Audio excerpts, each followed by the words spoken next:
साथियों, सामयिकी के इस अंक में आप सभी साथियों का बहुत बहुत स्वागत है और वर्कर्स सोशलिस्ट टीवी के लिए आपके साथ मैं हूं राजेश त्यागी। बहुत बुरी खबर है। कल शाम काबुल एयरपोर्ट पर 2 बम धमाकों में बड़ी तादाद में लोग हताहत हुए हैं। बताया जा रहा है कि लगभग 90 लोग इसके अंदर मारे गए हैं और 150 से ज़्यादा लोग इसके अंदर घायल हुए हैं। कल जो समाचार आ रहा था, कल शाम को समाचार आ रहा था तालिबान सरकार के हवाले से, वो गलत साबित हुआ है। तालिबान सरकार ने कहा था कि लगभग 20 से 30 के बीच में लोग जो हैं मारे गए हैं काबुल एयरपोर्ट पर, काबुल हवाई अड्डे पर। ये गलत निकला है। 20 से 30 नहीं, ये तादाद बहुत ज़्यादा है। अभी लगभग 90 से ज़्यादा लोग जो हैं वहाँ उनकी मृत्यु हो चुकी है और 150 से ज़्यादा लोग घायल हैं। और ये अभी मोटे मोटे आंकलन आ रहे हैं। निश्चित रूप से अभी ये पता लगाना बहुत मुश्किल है कि कितने लोगों की मृत्यु हुई है, क्योंकि जो लोग घायल हैं वे भी बहुत बुरी तरह घायल हैं और उसमें मरने वालों की संख्या जो है 1-2 दिन में और भी ज़्यादा बढ़ सकती है। बहुत ही दुखद खबर है और वर्कर्स सोशलिस्ट टीवी की तरफ से हम इसकी कड़ी निंदा करते हैं। इंसानियत के ऊपर ये एक बड़ा हमला है और इस हमले के अंदर आप जानते कि इसके अंदर स्त्री और पुरुष तो मारे ही गए हैं, इसमें बहुत सारे बच्चे मारे गए हैं। बहुत ही दुखद, बहुत ही दुखदाई घटना है जिसकी हम बहुत ही कड़े शब्दों के अंदर जो है निंदा करते हैं वर्कर्स सोशलिस्ट टीवी की तरफ से। आगे हम लोग इस विषय पर, अफ़गानिस्तान की राजनीति पर हम लोगों ने शो किए हैं, बहुत सारे हम लोगों ने चर्चाएं की हैं इस टीवी पर। लेकिन उन तमाम चर्चाओं में जो सबसे दुखद जो एस्पेक्ट है, उसका जो हिस्सा है, वो ये सामने आ रहा है जिसमें इतनी बड़ी तादाद में वहाँ लोग मारे गए हैं जिनके अंदर बच्चे भी शामिल हैं। इस हमले की जिम्मेदारी ISIS-K नाम के संगठन ने ली है, जिसने कहा है कि हमने ये हमले किए हैं। ये ISIS-K जो है, ये ISIS तो आप जानते हैं,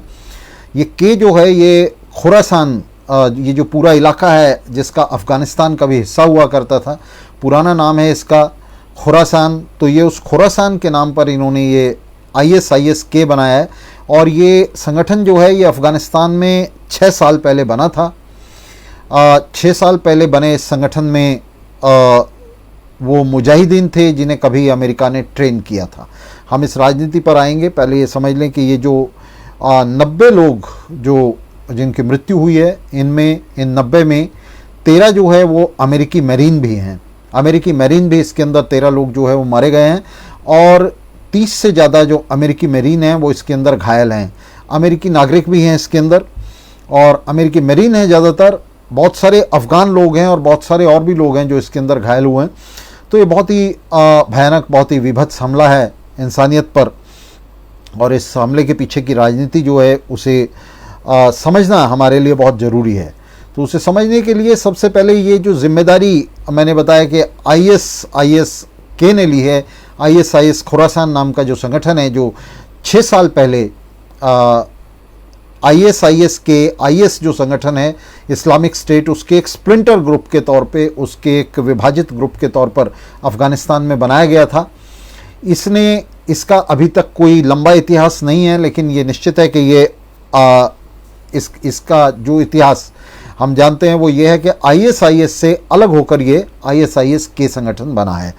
ISIS क्या है, ये IS क्या है, पहले इसे समझ लें। अभी अमेरिका कह रहा है कि हम, जो बिडेन ने बयान जारी किया है कि हम उनको सबक सिखाएंगे, हम उन्हें भूलेंगे नहीं और हम उन्हें माफ़ भी नहीं करेंगे। इन सब घोषणाओं के बीच, इन सब नौटंकियों के बीच वास्तविकता जो है वो ये है कि ये जो ISIS संगठन है ये अमेरिका की पहले भी स्टूज था, आज भी उसकी स्टूज है। हालांकि सारा जो दक्षिणपंथी मीडिया है, ख़ासतौर से वॉशिंगटन पोस्ट और न्यूयॉर्क टाइम्स जैसे जो अखबार हैं, वे लगातार अपने रीडर्स को, अपने पाठकों को ये मिस इन्फॉर्म कर रहे हैं, उन तक गलत सूचना दे रहे हैं कि ISIS जो है वो अमेरिका विरोधी संगठन है। ISIS वास्तव में अमेरिका विरोधी संगठन नहीं है, बल्कि आज की तारीख में भी आपको बता दें कि ISIS को जो अमेरिका है वो अपने हक में, अपने हित में इस्तेमाल कर रहा है मध्य पूर्व के अंदर। मध्य पूर्व में जो सीरिया की सरकार है, सीरियन गवर्नमेंट जो है, वहाँ आप जानते हैं कि बशर अल असद जो उसके राष्ट्रपति हैं, उनके नेतृत्व में सीरिया के अंदर सरकार है जो जिसका अमेरिका विरोध करता है। ये सरकार जो है ये इराक के अंदर दखल दे रही थी। जो सीरिया इराक का बॉर्डर है उसको क्रॉस करते हुए, सीरिया इराक के बॉर्डर को क्रॉस करते हुए ये सरकार जो है ये इराक के अंदर दखल दे रही थी। इराक के अंदर जहां अमेरिका की कठपुतली सरकार जो है वो मौजूद है, तो उस सरकार का तख्ता उलटने के लिए सीरिया ने वहाँ कोशिश की थी और वहाँ जो हाउथी गुरिल्ला हैं, ईरान समर्थित गुरिल्ला हैं, उन्होंने भी उसके अंदर हिस्सा लिया था। तो उसके बाद से अमेरिका ने इस सीरिया की सरकार के खिलाफ वहाँ बहुत सारे इस्लामिक मूलवादी संगठनों का इस्तेमाल किया है, जिनके अंदर नुसरा फ्रंट जैसे संगठन है और उस नुसरा फ्रंट का एक हिस्सा जो है वो आईएसआईएस भी है। आईएसआईएस जो है अपने आप में अल कायदा से अलग हुआ संगठन है, अल कायदा का स्प्रिंटर ग्रुप है और ये आईएसआईएस संगठन जो है ये अमेरिकी साम्राज्यवाद के हाथों में खेल रहा है और इस आईएसआईएस संगठन को अल कायदा के खिलाफ खड़ा करने में भी अमेरिकी साम्राज्यवाद का बड़ा हाथ रहा था। उसे हथियारों की सप्लाई, उसे पैसा देना और तमाम तरह की ट्रेनिंग, ये सारा जो है ये अमेरिका ने किया था। आईएसआईएस को अलकायदा से अलग करके अमेरिका ने अपने हक में उसे सीरिया के खिलाफ इस्तेमाल किया था और सीरिया के अंदर आज जो जितना जबर जो है ये गुरिल्ला दस्ते वहाँ कर रहे हैं, तो उसके लिए भी ये आईएसआईएस जो है जिम्मेदार है। आईएसआईएस जिन फ्रंट्स के अंदर शामिल है, जैसे मैंने कहा नुसरा फ्रंट, अभी नुसरा फ्रंट के नाम से हालांकि वो काम नहीं कर रहे हैं, लेकिन आईएसआईएस की वहाँ बड़ी मौजूदगी रही है मध्य पूर्व के अंदर और जिसके पीछे अमेरिका और नाटो की शक्तियाँ रही हैं। तो ये आईएसआईएस का स्प्लिंटर ग्रुप है आईएसआईएस खुरासान, जो अफगानिस्तान के अंदर 6 साल का इसका इतिहास है। और जो राजनीति के जानकार लोग हैं वो ये बताते हैं कि इसके पीछे जो गुप्त हाथ है वो अमेरिका और नाटो का है आईएसआईएस के को खड़ा करने में। इस आईएसआईएस के ने इस हमले की जिम्मेदारी ली है। इस हमले के अंदर 2 बड़े ब्लास्ट हुए हैं। पहला ब्लास्ट जो है वो ये जो हामिद करजई इंटरनेशनल एयरपोर्ट है इसके गेट पर हुआ है। इसका जो गेट है, जैसे एबी गेट कहते हैं, एबी गेट पर इसका ईस्ट में ये गेट है एबी गेट, इसके ऊपर ब्लास्ट हुआ। इसके ऊपर एक जो है विस्फोटक जैकेट पहने हुए एक सुसाइड बॉम्बर ने अपने आप को उड़ा लिया और उसने ये अपने आप को गेट पर उड़ाया, इसके एबी गेट पर हवाई अड्डे के। और इसके साथ ही इसके 20 मिनट के अंदर दूसरा जो बड़ा ब्लास्ट है वो बैरन होटल, इसके सामने ही जो है हवाई अड्डे के बैरन होटल है, जिसके अंदर कार बम ब्लास्ट हुआ। एक कार बम फटा होटल के सामने, जिसके अंदर ये ब्लास्ट हुआ। इस होटल के अंदर ज़्यादातर अमेरिकन ठहरे हुए थे, अमेरिकन नागरिक, अमेरिकन मैरिन्स ठहरे हुए थे जो हवाई अड्डे से जाने की तैयारी कर रहे थे, इवैक्यूएशन की तैयारी कर रहे थे। इसके पीछे ऊपर से देखने में लग सकता है कि ये अमेरिकन मैरिन्स का भी इसमें नुकसान हुआ है, लेकिन इसके पीछे अगर आप देखेंगे कि किस तरह की साजिश इसमें हो सकती है, अभी कयास लगाए जा रहे हैं, अभी कुछ भी निश्चित रूप से नहीं कहा जा सकता। लेकिन आप अगर इस साजिश को देखेंगे, एक दिन पहले, इस ब्लास्ट से एक दिन पहले, मतलब परसों, ये ब्लास्ट कल रात को हुए हैं, इनसे एक दिन पहले अमेरिकी खुफिया एजेंसियों ने अमेरिकी सरकार के हवाले से ये वार्निंग, चेतावनी जारी की थी वहाँ अमेरिकी नागरिकों के लिए और अमेरिकन मैरिन्स के लिए कि आईएस जो है इस तरह का ब्लास्ट जो है वो कर सकता है, इस तरह का विस्फोट कर सकता है। इसलिए उनसे कहा गया था कि वो हवाई अड्डे के गेट्स पर जमा ना हो, ये कहा गया था। और ये कहा गया था कि वो अपना ख्याल रखें और जल्दी से जल्दी वहाँ से इवैक्यूएशन की कोशिश करें, निकलने की कोशिश करें। तो ये अमेरिका को इतनी पुख्ता जानकारी जो है एक ही दिन पहले थी कि और उसने वहाँ वार्निंग दी थी। तो इसका मतलब इसके अंदर कहीं ना कहीं अमेरिका और नाटो की जो इन्वॉल्वमेंट है उसका एक तो ये आधार है। दूसरी बात है कि अमेरिका और नाटो के जो देश हैं वो बहुत ही ज़्यादा इस बात से परेशान हो चुके हैं। हालांकि उनको वहाँ से इवैक्यूएशन करना पड़ रहा है, लेकिन वो वहाँ से जो लोग उनको सहयोग कर रहे थे उनको और वहाँ से तमाम दूसरे लोगों को निकालने में उन्हें जो है इस समय बड़ी समस्या ये खड़ी हो रही है कि वहाँ हज़ारों की तादाद में, 50,000 की तादाद में लोग वहाँ से निकलना चाहते हैं अफ़गानिस्तान से। और अफ़गानिस्तान से इस निकलने में, इस इवैक्यूएशन में उनकी एक नैतिक जिम्मेदारी भी है अमेरिका और उसके सहयोगियों की, क्योंकि जो लोग उनको सहयोग कर रहे थे अफ़गानिस्तान में, तो उनको वहाँ से इवैक्यूएट करना, निकालना उनकी जिम्मेदारी है। इस तरह का आतंक फैलाकर हवाई अड्डे के ऊपर उनकी एक कोशिश ये हो सकती है जिससे विस्थापन की कोशिश कर रहे इन तमाम लोगों को डराया जा सके, टेरराइज किया जा सके, वहाँ से धकेला जा सके। दूसरा एक मामला ये भी हो सकता है कि अमेरिका और नाटो के देश, जैसा कि ब्रिटेन खासतौर से दबाव बना रहा है, और जो बिडेन ने भी कहा है कि अगर हमारे हितों को नुकसान हुआ तो हम बहुत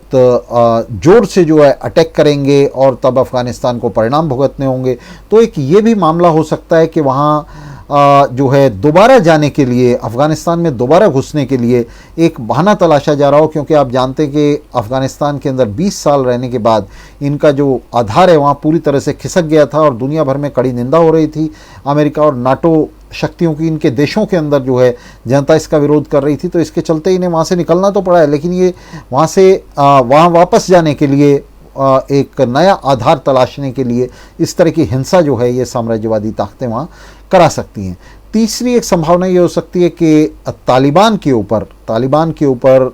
एक दबाव बनाने के लिए कि देखिए हमारे हाथ इतने लंबे हैं, हम आपके रिजीम को अस्थिर कर सकते हैं, इसके लिए भी अमेरिका और नाटो की ताकतें जो हैं इस तरह का ये ब्लास्ट करा सकती हैं। और इस बात का कोई महत्व नहीं है कि उसमें उनके अपने मेरीन्स या अपने नागरिक मारे गए हैं, बल्कि इसके जरिए वो अपने इस कुकर्म के लिए, इस कुकृत्य के लिए एक पर्दे का काम कर सकती हैं। और ये कोई नई बात नहीं है, CIA पहले भी इस किस्म के जो कुकृत्य हैं, इस तरह के कुकर्म जो हैं वो करता रहा है, और अपने लोगों की भी उन्हें कोई ख़ास इसके लिए चिंता नहीं है कि अगर वो मारे जाएं तो मारे जाएं, और इसका ठीकरा जो है वो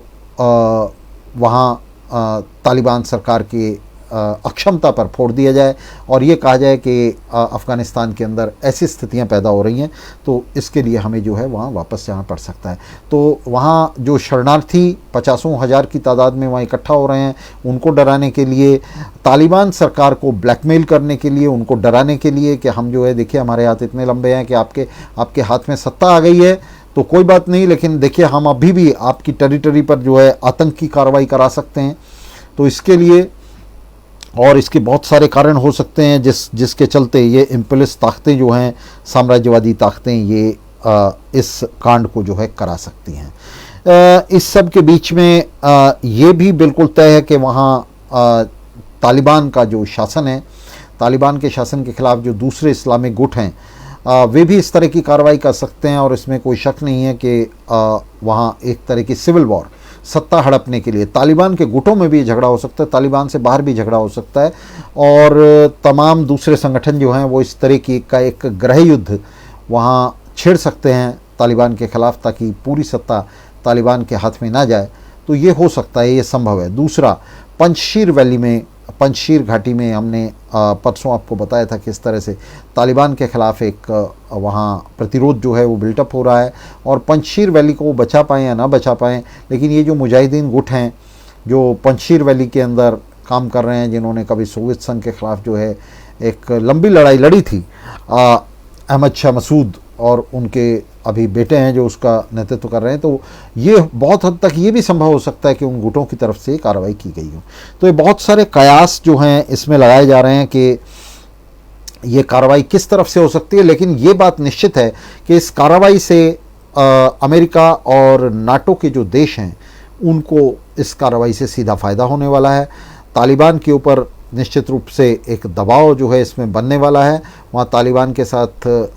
हालांकि उन्होंने एक समझौता किया हुआ इवैक्यूएशन का, लेकिन अभी आपको याद होगा कि अमेरिका एक दबाव डाल रहा था तालिबान के ऊपर कि 31 अगस्त के बाद वो इसको डेट को बढ़ा दे। जो डेडलाइन तालिबान ने वहाँ दी हुई है 31 अगस्त कि यहाँ से तमाम अमेरिकी मरीन्स और अमेरिकी नागरिक जो हैं यहाँ से निकल जाएँ, और तमाम जो विदेशी फोर्सेस हैं वहाँ, नाटो फोर्सेस हैं, वो भी वहाँ से अपना बोरिया बिस्तरा गोल कर लें। तो उसको रोकने के लिए, इस डेडलाइन को बढ़ाने के लिए अभी CIA के जो चीफ हैं, CIA के जो अध्यक्ष हैं, तो वो वहाँ अफ़गानिस्तान में थे अभी 3 दिन पहले। और इस सब के बीच में भी ये समझना हमारे लिए मुश्किल नहीं होगा कि इन सब कार्रवाइयों के चलते हुए, इन सब कार्रवाइयों के रहते हुए वहाँ ये संभव है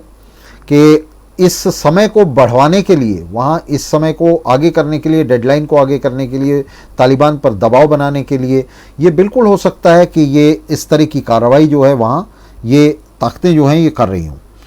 तो इस सब के रहते, इस सब के चलते वहाँ ये कोई बड़ी बात नहीं है। हम कहेंगे कि ये कोई दूर की गोटी नहीं है कि वहाँ अफ़गानिस्तान के अंदर इम्पीरियलिस्ट ताकतें, साम्राज्यवादी ताकतें, जिनका एक पूरा इतिहास है इस तरह की कार्रवाइयाँ करने का, तो वो वहाँ अपना जो रोल है, अपनी जो भूमिका है उसे अदा कर रही हूँ। ये बात पूरी तरह से सही है कि आज अफ़गानिस्तान की ये जो स्थिति बनी है, ये जो इतने बड़े पैमाने पर वहाँ अभी ये जो सामने आया है, जो कत्लेआम सामने आया इतने बड़े पैमाने पर एयरपोर्ट के गेट के ठीक बाहर, जिसके अंदर लगभग 90 लोग जो हैं मारे गए हैं और 150 से ज़्यादा लोग जो हैं उसमें घायल हुए हैं। तो ये तो एक तरह का अभी दिखाई दे रहा है कि वहाँ एक ट्रेलर है, एक तरह का सामने जो है इसका पहला एपिसोड जो है सामने आ रहा है, जिसमें आगे आने वाले समय में वहाँ बहुत बड़े इस किस्म के कत्लेआम जो हैं वो संभावित हैं और सभी इसकी जो है इसकी आशंका जो है वो लगाए बैठे हैं। दरअसल ये जो साम्राज्यवादी ताकतें हैं जिन्होंने 1978 से ही 1978 से और 1987 तक आप जानते हैं कि सोवियत्स के ख़िलाफ़ वहाँ दखल रहा, उसके बाद ये ताकतें किसी न किसी बहाने अफ़गानिस्तान के अंदर जो है कब्ज़ा किए रहीं और उसके बाद 2001 में इन्होंने पूरी तरह से वहाँ उसको अफ़गानिस्तान को अपनी कॉलोनी बनाने के लिए उसका एक तरह से उसके ऊपर सैनिक आधिपत्य कायम कर लिया। तो लगातार ये अफ़गानिस्तान के अंदर रही हैं और इन्होंने अफ़गानिस्तान को कितने घाव दिए हैं, अनगिनत इन्होंने साम्राज्यवादी ताकतों ने उसे घाव दिए हैं। और अब ये तालिबान उसको अफ़गानिस्तान को तालिबान का भरोसे छोड़ करके जिस स्थिति के अंदर वहाँ से निकलें, तो वो एक ऐसी स्थिति है जिसमें अफ़गानिस्तान का पोर पोर जो है उससे लहू टपक रहा है, वो उससे खून रिस रहा है और वो पूरी तरह से घायल है। अफ़गानिस्तान के अंदर एक ऐसी स्थिति है जहाँ पूरी तरह से अब मध्ययुगीन काली ताकतें जो तालिबान की हैं वो वहाँ हावी हो चुकी हैं और ये अफ़गानिस्तान को किसी तरह की आज़ादी नहीं मिल रही है। वहाँ जितनी भी ये ताकतें हैं, चाहे पंजशीर वली के मुजाहिदीन हों, चाहे तालिबान हों, चाहे उनके पक्ष की ताकतें हों या विपक्ष की ताकतें हों, वे किसी न किसी रूप में साम्राज्यवादी ताकतों के साथ जुड़ी हुई हैं। अगर अमेरिका के नहीं तो अमेरिका के शत्रु पक्ष चीन और रूस की साथ वो जुड़ी हुई हैं। तो ये सोचना कि अफ़गानिस्तान को किसी तरह की आज़ादी मिल गई है इनसे, ये एक बड़ी गलती होगी। वहाँ से ये सही है कि अफ़गान जनता के बहादुराना संघर्ष ने, उनके वीरतापूर्ण संघर्ष ने वहाँ से अमेरिका और नाटो के नेतृत्व वाले साम्राज्यवादी ताकतों को पूरी तरह से लज्जित करते हुए, उन्हें पूरी तरह से शर्मसार करते हुए वहाँ से खदेड़ दिया है। लेकिन इसके साथ अफ़गानिस्तान की मुक्ति होने वाली नहीं है। अफ़गानिस्तान के अंदर अभी जिस स्थिति के अंदर अफ़गानिस्तान है, जिसके अंदर इन ताकतों ने अफ़गानिस्तान के अंदर बहुत दूर तक पैठ की हुई है, इनकी सेना वहाँ से वापस चली गई है, लेकिन आप देख सकते हैं कि किस तरह से इनके जो दलाल संगठन हैं, ISIS के जैसे, खुरासान जैसे दलाल संगठन हैं, वे वहाँ पर मौजूद हैं और वे इस किस्म की जो अमानवीय और पाशविक कार्रवाइयाँ हैं, मानवद्रोही कार्रवाइयाँ हैं, जिस तरह की कार्रवाई ये अभी की है ISIS के ने, इस तरह की कार्रवाइयाँ वहाँ लंबे समय तक चलती रहेंगी। तो ये जो साम्राज्यवाद की जो सेनाएं हैं, साम्राज्यवादी देशों की वहाँ से सेनाएं हैं, US और नाटो की सेनाएं हैं, वो तो वापस आ गई हैं, लेकिन वे वहाँ अपने जिस काले साए को छोड़ करके आ गए हैं और वो तालिबान के रूप में मौजूद नहीं है, वो तालिबान विरोधी ताकतों के रूप में भी अभी वहाँ सामने आएगा। जिस तरह का ये संगठन सामने आ रहा है ISIS के, जिसे अभी अफ़गानिस्तान के अंदर बहुत कम जाना जाता था और ये एक तरह से इन धार्मिक कठपुतलों का जो है एक तरह से स्लीपर सेल था वहाँ। तो ये संगठन जो है इसने अभी इतनी बड़ी कार्रवाई की है जिसके अंदर 90 से ज़्यादा लोग जो हैं वो मारे गए हैं और 150 से ज़्यादा लोग जो हैं वो हताहत हुए हैं। ये जो एयरपोर्ट है, एयरपोर्ट इस समय काबुल एयरपोर्ट जो है, जिसको हम हामिद करज़ई इंटरनेशनल एयरपोर्ट कहते हैं, ये एयरपोर्ट जो है दुनिया के सबसे आधुनिकतम एयरपोर्ट्स में से एक है और इस एयरपोर्ट के ऊपर अभी बड़ी तादाद में जो लोग जमा हैं उसमें तमाम बहुत सारे देशों के, अमेरिका और यूरोपीय देशों के तो हैं, अफ़गान भी बहुत सारे हैं जो वहाँ से निकल जाना चाहते हैं, तालिबान के शासन से बाहर जाना चाहते हैं, छोड़ देना चाहते हैं अफ़गानिस्तान को। बहुत सारे लोग हैं जिन्हें अपनी वहाँ हत्याओं का ख़तरा है, रिप्रेशंस का ख़तरा है, जो कोऑपरेट कर रहे थे यूएस और यूरोपियन ताकतों को, तो वो सब जो हैं वो लोग वहाँ से बाहर जाना चाहते हैं। लेकिन वहाँ से बाहर जाने का जो एकमात्र वहाँ रास्ता है यूएस फोर्सेस के लिए भी, नाटो फोर्सेस के लिए भी, उनके सहयोगियों के लिए, वो एक काबुल एयरपोर्ट है। और काबुल एयरपोर्ट पर जिस तरह से ये धमाके हुए हैं, जिस तरह से ये हत्याओं का खेल हुआ है,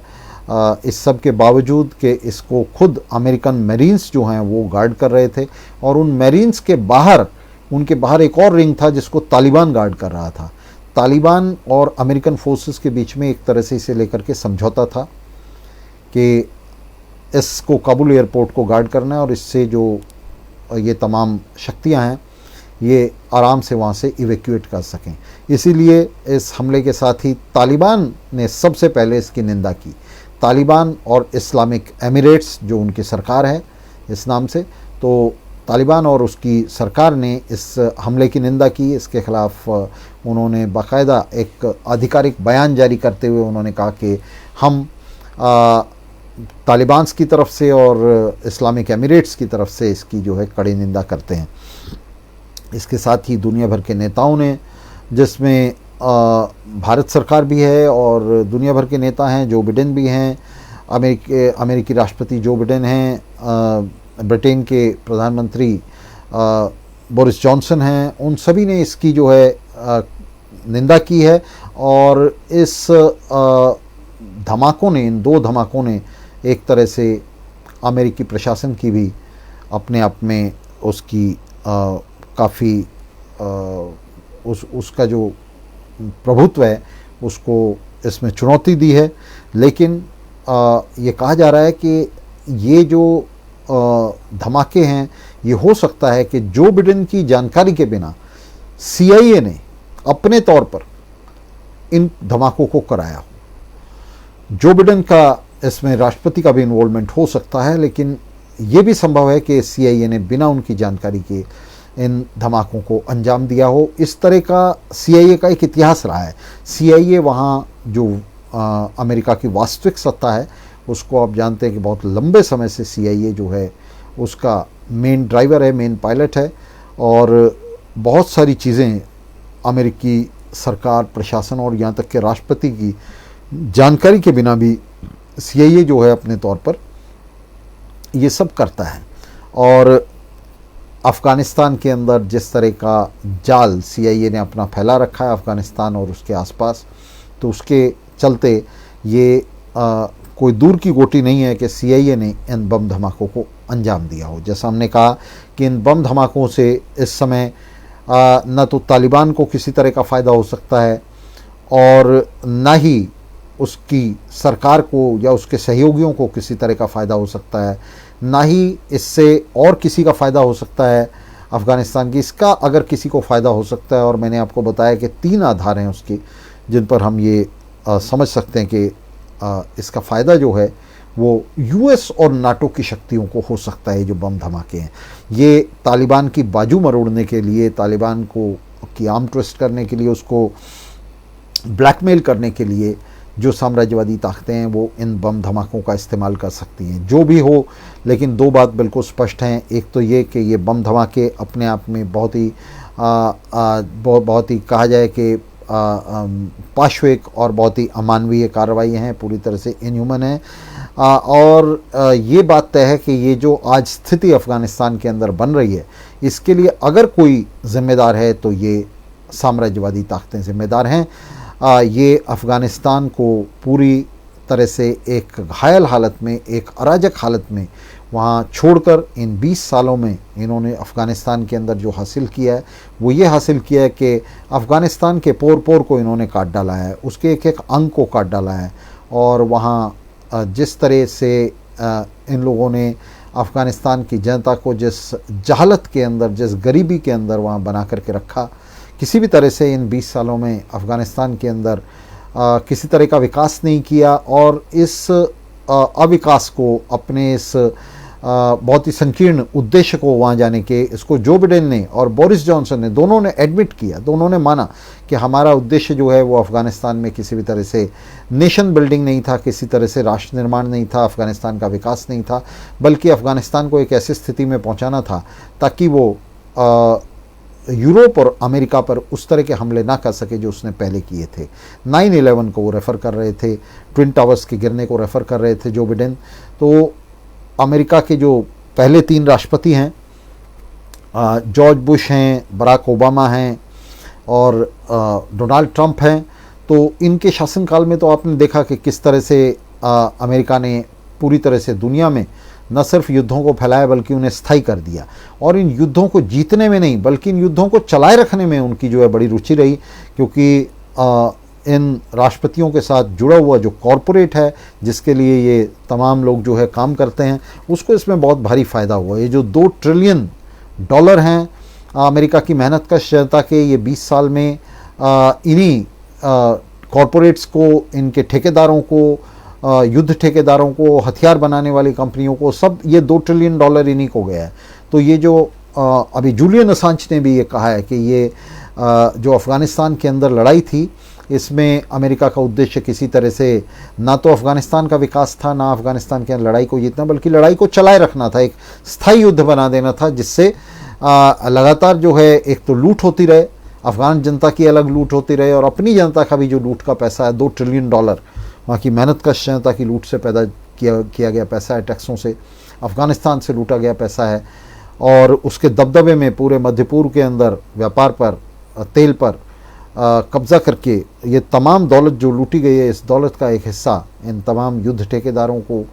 और हथियार निर्माता कंपनियों को देने का ये बहुत ही सुनहरा मौका जो है अमेरिका ने ढूंढा। और पूरी दुनिया के अंदर आप देख रहे हैं, अकेले अफ़गानिस्तान के नहीं, पश्चिम एशिया में नहीं, बल्कि उत्तर अमेरिका में, मध्य पूर्व में और अब दक्षिण एशिया में भी इस तरह के युद्ध का विस्तार किया जा रहा है। एक ऐसे युद्ध का विस्तार किया जा रहा है जिस युद्ध के जरिए आने वाले समय में अमेरिका जो है, अमेरिका के अंदर, क्योंकि आप जानते हैं अमेरिका और यूरोप के देशों में पूंजीवाद का जो उत्पाद के पूंजीवाद का विकास है वो रुक गया है पूरी तरह से, किसी भी तरह से पूंजीवाद का विकास नहीं हो रहा है। तो अब जो पूंजीवाद का आगे विकास है वो इसी हिंसा, कत्लो गारत और मारामारी में पूंजीवाद का जो है आगे उसके अंदर पैसे का सारा हेर फेर, लेन देन जो है, ये लूटमार जो है ये चलती रहेगी पूंजीवाद के गर्भ में। और ये जो है ये तभी चल सकती है जब पूरी दुनिया के अंदर जो है ज़्यादा से ज़्यादा दुनिया की टेरिटरी पर, ज़्यादा से ज़्यादा हिस्सों पर इस युद्ध को फैला दिया जाए और इसे स्थायी बना दिया जाए। इस युद्ध को जीतें या हारें इसकी चिंता नहीं है। तो ये हमारे वक्त में जो साम्राज्यवाद है ये पूरी दुनिया को ये युद्ध बांट रहा है, हिंसा बांट रहा है, मारामारी बांट रहा है। दोस्तों, इसका मुकाबला करने के लिए, इसे रोकने के लिए सिर्फ एक ही रास्ता है कि जो बूर्जुआ राज्य हैं, जो अपनी पैंदी तक, अपनी जड़ों तक गल सड़ चुके हैं पूरी तरह से, इनको जंग लग चुका है और ये पूरी दुनिया को सिर्फ इस हिंसा, मारामारी और युद्धों के सिवा, मौत के सिवा और कुछ नहीं दे सकते। इनको नष्ट किया जाए, इनमें जो सरकारें मौजूद हैं उनके तख्ते पलटे जाएं और इनकी जगह पर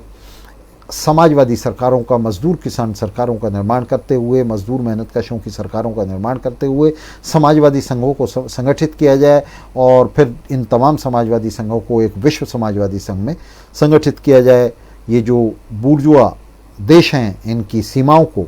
तोड़ा जाए, इनके बॉर्डर्स को तोड़ा जाए और एक समाजवादी संघ की तरफ उसके लिए संघर्ष करते हुए आगे बढ़ा जाए। सिर्फ तभी इस मारामारी को रोका जा सकता है। तो दोस्तों, बहुत बहुत धन्यवाद आपका हमारे साथ रहने के लिए और हम इसी तरह मिलते रहेंगे, मिलकर लड़ते रहेंगे। दोस्तों, धन्यवाद बहुत बहुत।